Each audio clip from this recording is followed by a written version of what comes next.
Labyrinth master के विनाशकारी पराजय के साथ हमारे लड़के ने आखिरकार इस गेम एबिस ऑफ द लैब्रिंथ में सर्वोच्च डिफिकल्टी लेवल को हरा दिया। पूरी स्पीड रन उसके लिए अत्यंत रोमांचक थी। यह सब इस उच्च डिफिकल्टी द्वारा फेंके गए गहन चुनौतीपूर्ण कार्यों के लिए धन्यवाद। तथ्य यह था कि यह उसकी अपनी क्रिटिकल थिंकिंग और स्ट्रैटेजीज थीं जिन्होंने उसे इस जीत तक पहुंचाया जिससे वह क्लाउड 9 पर है।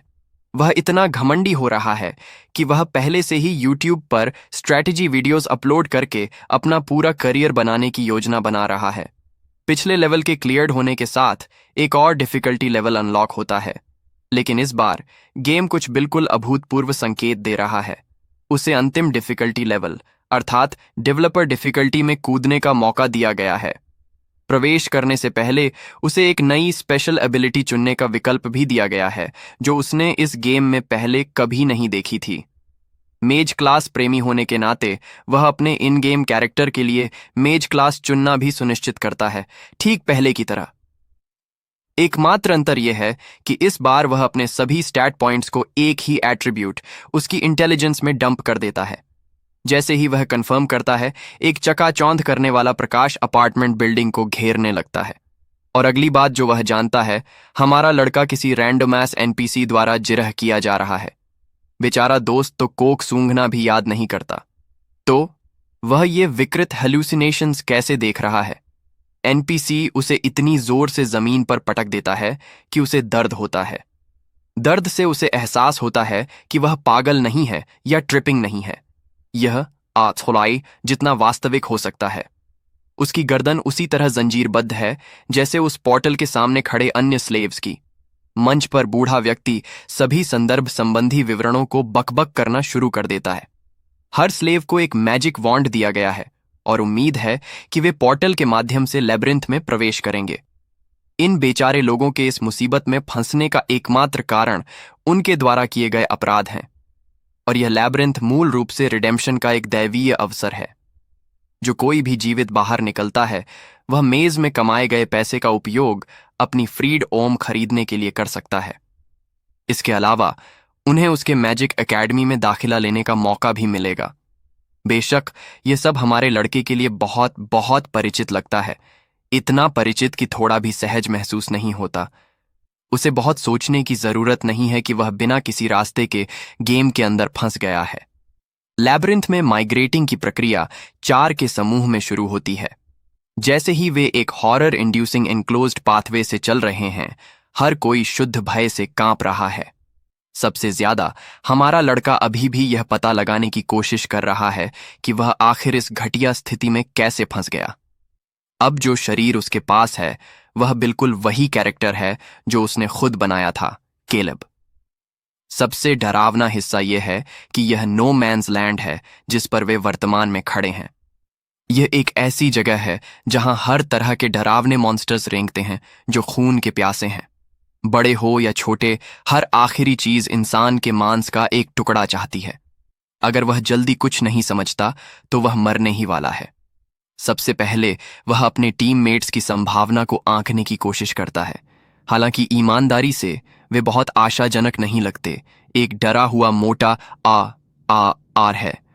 बीच वाला आपके औसत मोलेस्टर जैसा दिखता है, और जहां तक ELF गर्ल की बात है, वह उस प्रकार की है जो किसी भी दूर से भी धमकी देने वाली चीज के दिखते ही MC के पीछे छिप जाती है। यह ऑड बॉल्स का एक पूर्ण स्क्वाड है, लेकिन वह डरावना मोलेस्टर डूड निश्चित रूप से अपनी वियर्डास लाफ्टर के साथ सबसे आगे है। हमारा लड़का बहुत यकीन के साथ कह सकता है कि वे सब बर्बाद हो गए हैं। यह ग्रुप डिजास्टर के लिए एक नुस्खा है। कैलियम को यह आखिरी चीज उम्मीद नहीं थी। फिर भी वह रोने वाले समूह को एकजुट करने की कोशिश करता है, उन्हें थोड़ी उम्मीद देता है कि वे जीवित रह सकते हैं, बस तभी नहीं अगर वे इस तरह से प्रतिक्रिया देते रहे।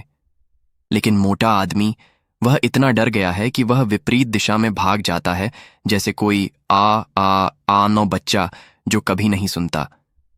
केलब पहले से ही जानता है कि उसका क्या इंतजार है, और ठीक क्यों पर एक बुरी गुर्राहट की आवाज उनका ध्यान खींचती है। उसके बाद मांस के चीरने की आवाज आती है, जो शून्य बालों वाले एक हरे बास्टर्ड के कारण होती है। मोलेस्टर गाय को भी प्रतिरोध करने का मौका नहीं मिलता। एक सचमुच का भाला उसकी खोपड़ी में घुस जाता है, जिससे वह तुरंत मर जाता है। यार कुछ भी करने नहीं पाया, केवल एल्फ गर्ल बची है। वह अपने घुटनों पर गिर जाती है, जबकि लड़खड़ाते हुए पीछे हटती है और अपने टीममेट का दिमाग हर जगह छिटकता हुआ देखती है। गॉब्लिन्स उन्हें शोक मनाने के लिए 1 सेकंड भी नहीं देते। वे पहले से ही फिर से हमला कर रहे हैं। ये नहीं है कि चीजें कैसे जाने वाली थीं। एक ही छलांग में गॉब्लिन दूरी को बंद कर देता है और इसकी ब्लेड अब हमारे लड़के की गर्दन को काटने से सिर्फ नैनो सेकंड्स दूर है। लेकिन तब एक चमत्कार होता है। प्लॉट आर्मर, मेरा मतलब है उसकी स्पेशल एबिलिटी ठीक समय पर किक्स इन होती है। यह वह एबिलिटी है जो उसे पिछले लेवल को क्लियर करने के बाद मिली थी। टाइम को 60 सेकंड के लिए फ्रीज करने की शक्ति। टाइम तुरंत फ्रीज हो जाता है। गॉब्लिन भी ऐसा ही करता है। केलेब अपनी गर्दन के ऊपर उस तेज ब्लेड को देखता है, एक नियर डेथ एक्सपीरियंस जिससे वह बाल बाल बच गया। लेकिन टाइम चल रहा है। उसे इन कीमती सेकंडों का अधिकतम लाभ उठाने की जरूरत है।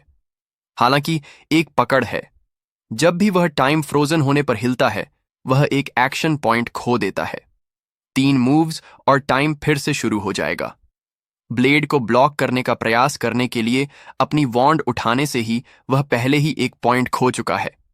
केवल 3 मूवमेंट पॉइंट्स बचे हैं। वह फंस गया है। आने वाली चीज से बचने या उसका मुकाबला करने के लिए पर्याप्त नहीं है। तभी उसने कुछ देखा। बोलने से मूवमेंट पॉइंट्स की लागत नहीं आती। वास्तव में वह वॉइस कमांड्स का उपयोग स्पेल्स कास्ट करने के लिए कर सकता है। इसलिए वह अपनी वॉन्ड उठाने के लिए 2 और पॉइंट्स का उपयोग करता है और अपने अंतिम पॉइंट के साथ वह अपना स्पेल फायरबॉल कास्ट करता है। टाइम ठीक उसी समय फिर से शुरू होता है जब फायरबॉल भौतिक होता है, जो रेंज में हर एनिमी को जलाने वाली आग की एक बड़ी धारा को मुक्त करता है। एल्फ गर्ल केवल हैरानी से देख सकती है। शुक्र है, थ्रेट अब भी के लिए न्यूट्रलाइज्ड हो गया है। फिर भी वह ब्लेड बहुत करीब आ गई। ब्रो ने सचमुच सोचा कि वह स्वर्ग से मिलने वाला है। वह बस खुश है कि वह उन 2 बेवकूफों की तरह नहीं मरा। घबराना जाने का रास्ता नहीं है। अब तक जो कुछ भी हुआ है वह गेम में घटनाओं को दर्शाता है। बिल्कुल। और अगर ऐसा है, अगर यह दुनिया वास्तव में उन्हीं नियमों से चलती है, तो उसे हराने का तरीका उससे बेहतर कोई नहीं जानता। उसे पूरा यकीन है कि वह एग्जिट तक पहुंच जाएगा। वह खुद को गिरे हुए साथियों के शवों तक खींचता है और उनके कॉर्प्सेस को लूट करता है, क्योंकि उन्हें अब गियर की जरूरत नहीं है।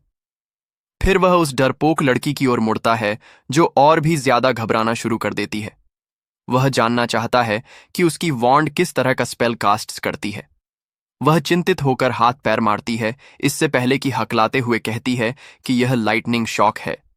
यह उसकी पहली बार है जब उसने वॉन्ड पकड़ी है, इसलिए उसने इसका उपयोग करने के बजाय घबरा गई। केलेब को पहले ही पता चल गया था कि वह एक लॉस्ट कॉज थी, लेकिन हे, कुछ भी नहीं से बेहतर है।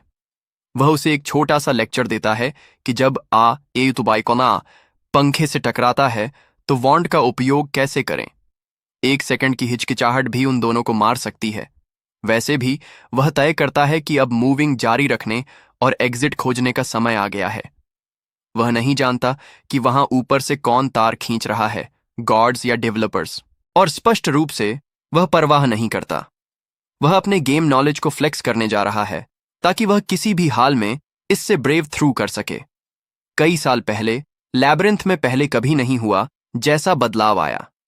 अचानक हुआ एक अस्थिर इरप्शन ने मॉन्स्टर्स को बाहर निकलने दिया, जिससे उनका क्रोध फूट पड़ा और अनगिनत एडवेंचरर्स और मेजेस का स्लॉटरिंग हो गया। तब से लैब्रिंथ एक्सप्लोरेशन मेजेस नामक न्यूबीज के एक समूह को प्रशिक्षित करने की कोशिश कर रहा है। मूल रूप से अवधारणा इस प्रकार है: एक यादृच्छिक स्लेव को लैब्रिंथ में फेंक दो और यदि वे सरवाइव करते हैं तो वे और अधिक पोषित होने के योग्य हैं। ये गेम की क्रूर वास्तविकता है। हालांकि भले ही केलेब मूल गेम के फ्लो के बारे में जानता है, लेकिन उसने अभी तक ये पुष्टि नहीं की है कि क्या गेम उसी लॉजिक का पालन करता है। वह उसके लिए तेज और सतर्क रहने का इरादा रखता है। उसका नवीनतम पार्टनर एल्फ गर्ल खुद को जील के रूप में पेश करती है और उसके सभी सपोर्ट के लिए धन्यवाद देती है। दोनों यात्रा करते हैं क्योंकि यूराल उत्सुकतापूर्वक कैलियम के शांत डीमीनर के बारे में पूछती है, जो अजीब है क्योंकि उसने स्लेव शिप पर अन्य लोगों से बात की थी। अब यह रहस्योद्घाटन हमारे लड़के पर बिजली गिरने जैसा है, क्योंकि इसका मूल अर्थ यह है कि जहाज के लोग पहले से ही उसकी वास्तविक पहचान के बारे में जानते हैं। अब से उसे और भी सावधान रहना होगा। एल्फ आगे बढ़ती है, यह बताते हुए कि उसे फेरी फॉरेस्ट में कैसे पाला गया था। उसका बैक स्टोरी दुखद है, क्योंकि बेचारी लड़की ने एक एरंड जॉब लिया था। यह नहीं जानती थी कि यह गुप्त रूप से ड्रग डीलिंग बिजनेस था। जाहिर है, यह चिक वॉल्टर वाइट के साथ कुछ मेथ बना रही थी। लंबी कहानी छोटी, इसके कारण उसे अपनी भागीदारी के लिए फंसा दिया गया, और क्योंकि वह भारी फाइन का भुगतान नहीं कर सकती थी, बेचारी एल्फ की नियति एक स्लेव के रूप में हुई। हास्यास्पद रूप से हमारा लड़का उसकी निरंतर बकबक की सराहना नहीं करता है, भले ही वह पूरी तरह से समझता है कि अर्नील केवल अपने डर से ध्यान हटाने की कोशिश कर रही है। वह जोर देता है कि वह कुछ समय के लिए चुप रहे जब तक कि ऐसा न हो जाए। एक अचानक सिस्टम नोटिफिकेशन 60 सेकंड का काउंटडाउन जारी करती है, लेकिन यहां साफ हिस्सा है। कैलियम सोचता है कि उसने एक ट्रैप पर कदम रखा होगा, जिसके कारण उसके शरीर ने टाइम फ्रीजिंग एबिलिटी को एक्टिवेट कर दिया, लेकिन जाहिर है काउंटडाउन तब तक चलता रहता है जब तक वह इस पल का उपयोग स्थिति का ठीक से विश्लेषण करने के लिए करता है। आमतौर पर पहली फ्लोर पर ट्रैप्स अपने मुख्य हमले के स्रोत के रूप में दीवारों का उपयोग करने के लिए कुख्यात हैं। सबसे अच्छी बात यह है कि यूरॉल की तरफ से कोई समस्या नहीं है, जिसका मतलब है कि वह गलती से ट्रैप में फंसने से सुरक्षित है। हालांकि जब हमारा लड़का जल्दी से अपनी तरफ जांचने के लिए देखता है, तो वह सावधानी से एक एक्शन पॉइंट खर्च करने का फैसला करता है। सौभाग्य से उसकी तरफ की दीवार पर भी कोई होल्स नहीं है, जिसका मतलब है कि वे सुरक्षित होने चाहिए। इसके बाद वह सीलिंग की जांच करता है, जो सुरक्षित प्रतीत होता है। इन दो संभावनाओं को खत्म करने के साथ ट्रैप के फ्लोर से संबंधित होने की संभावना बढ़ जाती है। लेकिन पहली फ्लोर पर 4 मुख्य प्रकार के फ्लोर ट्रैप्स में गहराई से गोता लगाएं। पहला एक बल्कि बुनियादी राइजिंग स्पाइक ट्रैप है। जमीन से खड़ा होकर यह तुरंत आपके पैरों को निकाल देता है। दूसरा ट्रैप डिटोनेटिंग नेल बॉम्ब है, जो मूल रूप से एक ग्रेनेड की तरह है, लेकिन केवल इस बार दर्जनों नेल्स आपकी ओर आ रहे हैं। अगर वह चीज यहां फट जाती है तो वे गहरी मुसीबत में पड़ जाएंगे। तीसरे प्रकार का ट्रैप गैस ट्रैप है, जो एक स्लीपिंग मैकेनिज्म के रूप में कार्य करता है, जो लोगों को इतने लंबे समय तक बाहर निकाल देता है कि उन्हें मॉन्स्टर्स द्वारा हंटेड किया जाए। अंत में पिट ट्रैप है। यह सबसे विनाशकारी ट्रैप है, क्योंकि यह आपको सीधे दूसरी फ्लोर पर लॉन्चेस करता है। यदि आप इसका सामना करते हैं तो किस्मत से बचने का कोई रास्ता नहीं है। अब बात यह है, उसकी आवरग्लास एबिलिटी तब तक पॉप्ड ऑफ नहीं होती जब तक कि उसने एक गंभीर थ्रेट का पता नहीं लगा लिया। इसका मतलब है कि स्पाइक्स विकल्प से बाहर हैं, क्योंकि वे एक लीथल थ्रेट नहीं हैं। दुर्भाग्य से जब हमारा लड़का व्यापक और गहराई से सोच रहा है, उसकी क्लॉक नीचे चलना शुरू कर रही है। वह अंतिम 5 सेकंड पर है और खुद को परेशान करने वाली पहेली पर अभिभूत पाता है, यह महसूस करते हुए कि उसे जोखिम उठाना होगा और जोखिम का पता लगाना होगा। केलेब अपना पैर उठाता है और दूसरे ब्लॉक पर शक्तिशाली ढंग से मारता है। संयोग से वह एक्शन एनर्जी ब्लॉक्स को उसी अवधि में एक्सपायर्स करता है, जिससे टर्न का अंत हो जाता है और एक कूल डाउन सीक्वेंस इनिशिएट होती है। वैसे अनाड़ी एल्फ उसके कारण जल्दी से उस पर ठोकर खा जाती है, लेकिन यह कोई दुर्घटना नहीं थी। यह वास्तव में कैलियम है जिसने अभी अभी उसकी जान बचाई है, क्योंकि वह बताता है कि यह एल्फ पूरे समय एक ट्रैप पर कदम रख रही थी। यह विशेष ट्रैप डेटोनेटिंग नेल ट्रैप है, जिसका अर्थ है कि जिस क्षण वह अपना पैर उठाता है, एक्सप्लोडिंग नेल्स उन दोनों को नीचे गिरा देंगे, जिससे गंभीर चोटें आएंगी। यही कारण है कि उसने अपने पैर को उसके साथ बदल दिया, क्योंकि ट्रैप एक प्रेशर माइन की तरह है जिसके लिए कुछ वेट रिएक्शन की आवश्यकता होती है। वैसे भी यूरल वास्तव में घबरा रही है, सोच रही है कि अब जब वे फंस गए हैं तो वे क्या करेंगे। हमारा लड़का जल्दी से उसे उस बैरल की याद दिलाता है जिससे वे अभी अभी गुजरे थे। एल्फ को भी बैरल के बारे में याद है, इसलिए वह उसे जल्दी से इसे लाने के लिए कहता है। एक बार में दौड़ते हुए यूरल बैरल के साथ लौटने का वादा करती है। जब वह दूर होती है तो मेज परिलक्षित होता है कि हर ट्रैप का अपना काउंटर होता है। और इस विशेष के लिए एक भारी वस्तु का प्रतिस्थापन इसे दबाने का एक अच्छा तरीका है। उसका मानना है कि यूरल बैरल के साथ लौटने में 10 मिनट से अधिक समय नहीं लेगी, सिवाय इसके कि पूरे 30 मिनट बीत चुके हैं और बेवकूफ एलएफ कहीं नहीं मिल रही है। इससे उसे चिंता होने लगी है, क्योंकि अगर आप गलती से किसी अन्य ट्रैप में फंस जाते हैं तो वह कुक्ड है और हमारे लड़के के शरीर में कम से कम 10 और होल्स हो जाएंगे। डर उसके दिमाग को जकड़ लेता है, क्योंकि वह सोचने लगता है कि क्या वह मॉन्स्टर्स के हाथों मर गई। यह एक ए स्थिति है, क्योंकि उसके निस्वार्थता के कार्य के परिणाम स्वरूप उसकी अपनी मृत्यु हो सकती है। शुक्र है अनाड़ी एल्फ बैरल के साथ लौट आती है। बेचारी लड़की इसके साथ लुढ़कने के लिए संघर्ष कर रही थी, क्योंकि यह बहुत भारी थी। यही कारण है कि उसने अपना कीमती समय लिया। लेकिन हमारे लड़के को अब परवाह नहीं है। वह बस यह जानकर खुश है कि वह एक टुकड़े में बाहर निकल जाएगा। और हां, वन पीस असली है। वे अंततः उसे बैरल के साथ बदल देते हैं। इसके बाद वह आसपास के किसी भी ट्रैप्स को नष्ट करने के लिए जो अभी तक खोजे नहीं गए हैं, उन्हें उठाने के लिए अपनी टेलीकिनेसिस मैजिक वॉन्ड का उपयोग करता है। एक साधारण मूव कमांड के साथ कैलियम बैरल को उठाने का कारण बनने में सक्षम है, जिससे ट्रैप सेट हो जाता है और एक विशाल एक्सप्लोजन डेटोनेटिंग हो जाता है। यूरिल मौन हो जाती है, बेचारी लड़की के आश्चर्यचकित चेहरे को देखते हुए। अच्छी बात है कि हमारा हीरो एक बार फिर बच गया। इस एक्सपीरियंस को ध्यान में रखते हुए कैलियम अब से मॉन्स्टर्स और ट्रैप्स का ध्यान रखने के महत्व पर जोर देता है। हालांकि उसे दोनों संभावित खतरों के लिए बाहर देखना होगा।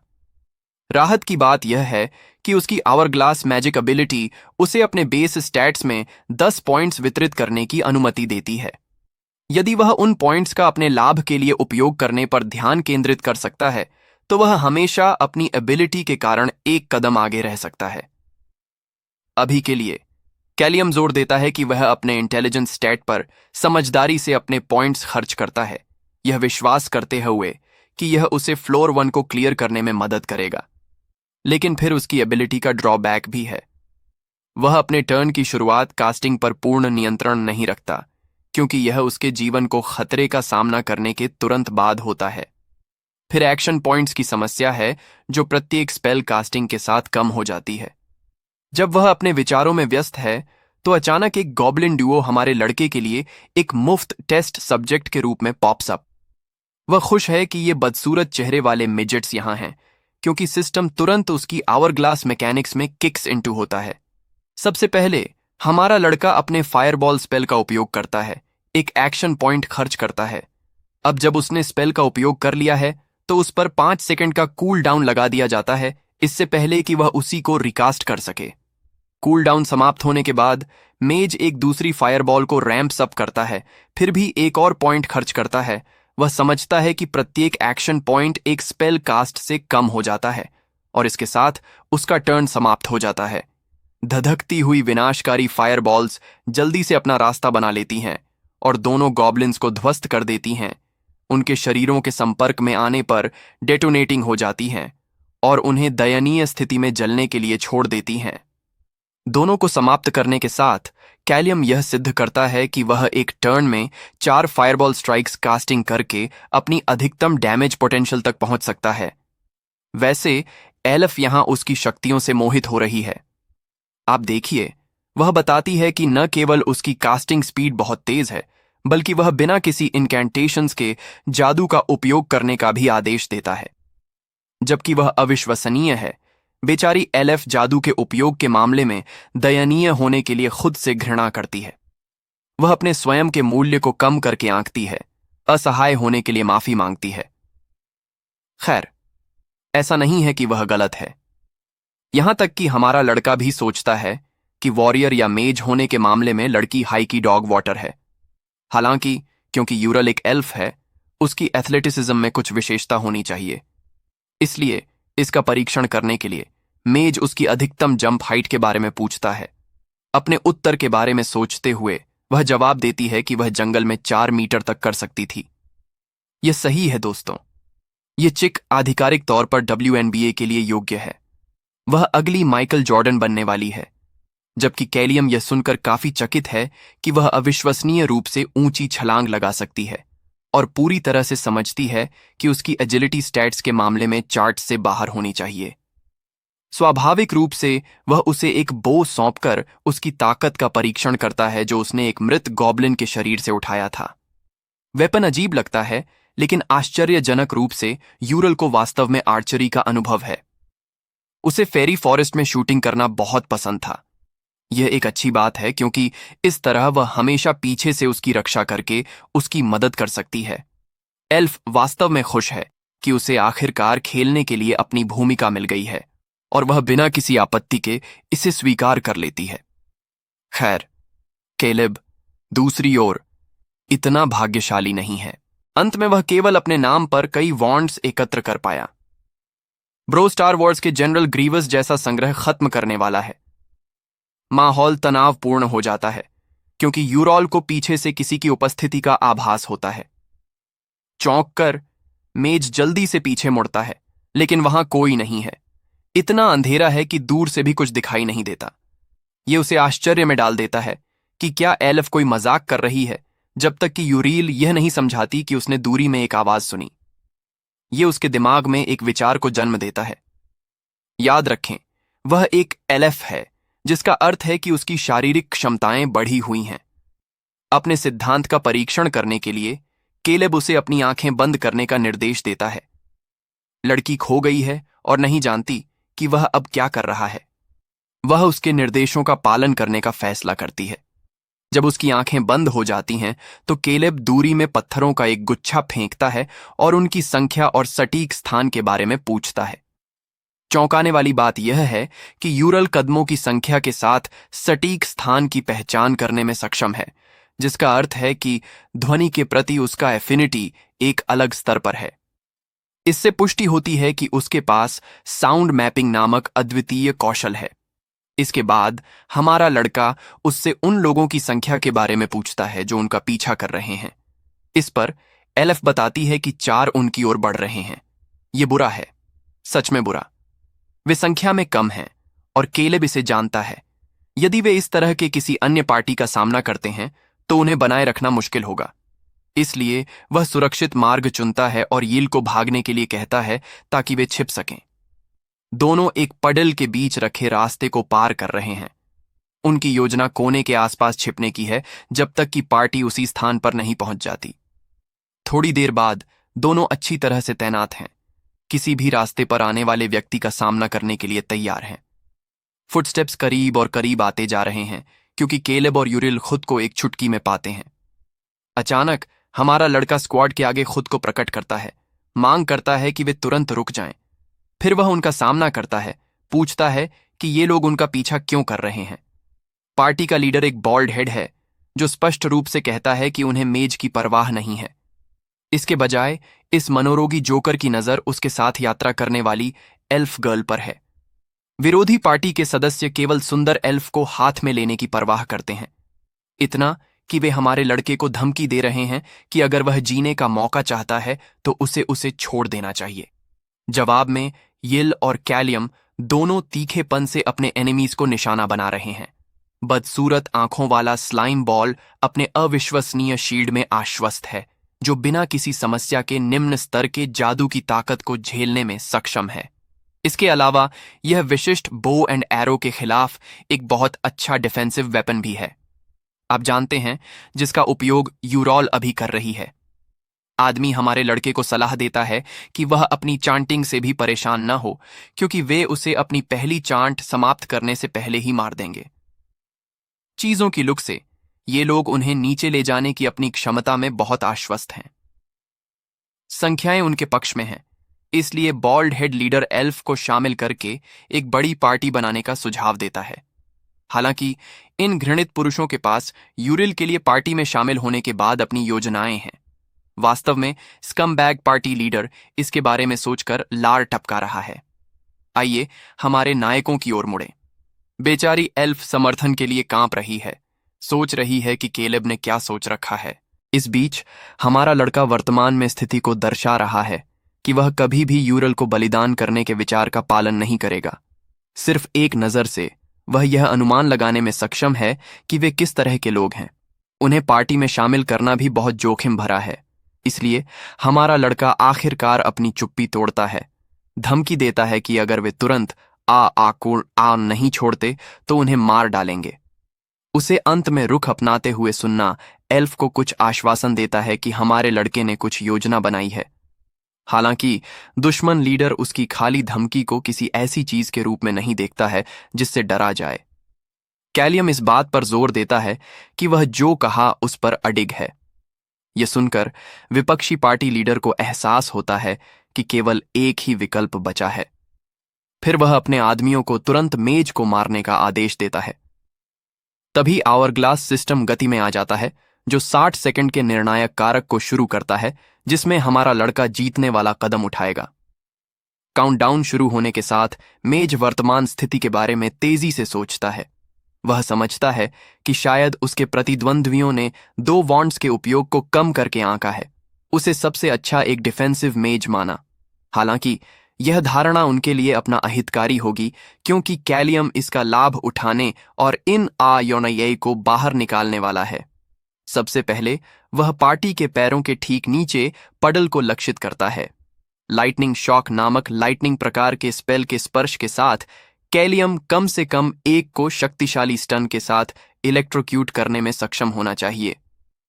इसे पानी के साथ टॉप करें और वह उन सभी को एक झटके में बाहर निकाल सकता है। अपने पहले स्पेल में अपनी पहली एनर्जी ब्लॉक का निवेश करते हुए कैलियम लाइटिंग सर्ज एबिलिटी को मुक्त करता है, जल्दी से नीचे पडल को लक्षित करता है। लाइटिंग पहले से ही चल रही है। उसकी अगली पहल शील्ड से छुटकारा पाना है, जिससे उसके एनिमीज पूरी तरह से डिफेंसलेस और मारने में आसान हो जाते हैं। इसीलिए अपने दूसरे एनर्जी कास्ट के लिए वह नारुतो से उचिया क्लैन के फायरबॉल जुत्सु को जारी करता है।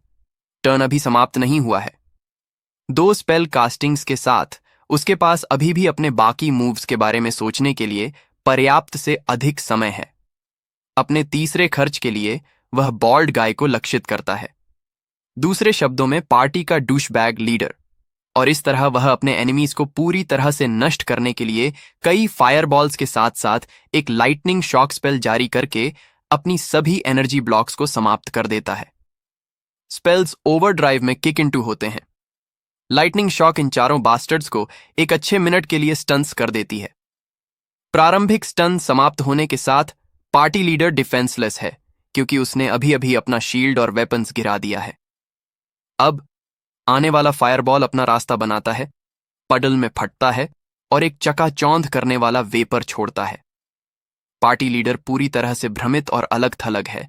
शेष फायरबॉल विशेष रूप से उसके सिर को लक्षित करता हुआ आता है। एक विशाल एक्सप्लोजन स्पेल के अंत में डेटोनेटिंग होने के साथ फूट पड़ता है। तुरंत हमारा लड़का एल्फ को अपना मूव बनाने और अपने एरोज छोड़ने का संकेत देता है। एल्फ 1 सेकंड के लिए भी संकोच नहीं करती और ब्लाइंड वेपर में तीर छोड़ देती है।